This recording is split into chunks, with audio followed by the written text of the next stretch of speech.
अकोटबद्दल मोठी बातमी समोर येते। अकोला जिल्ह्यातील अकोट शहरातील मच्छी बाजारात मध्यरात्री अचानक लागलेल्या आगीने थैमान घातलाय। या आगीत 6 ते 7 दुकाने जळून खाक झाली आहेत। व्यापाऱ्यांचे मोठे नुकसान झालं असून सुदैवाने कोणतीही जीवितहानी झालेली नाही। मध्यरात्री अकोटमधील मच्छी बाजारात भीषण आग लागल्याची घटना घडली। ही आग इतकी भयंकर होती की काही क्षणातच 6 ते 7 दुकाने जळून खाक झाली।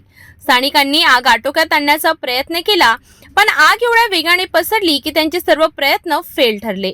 सुदैवाने घटनेत कोणतीही जीवितहानी झाली नाही, मात्र व्यापाऱ्यांचे मोठे नुकसान झाले आहे।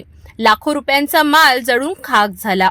आगीची माहिती मिळताच अग्निशमन दलाने तात्काळ घटनास्थळी धाव घेतली आणि आग आटोक्यात आणण्यात यश मिळविलं।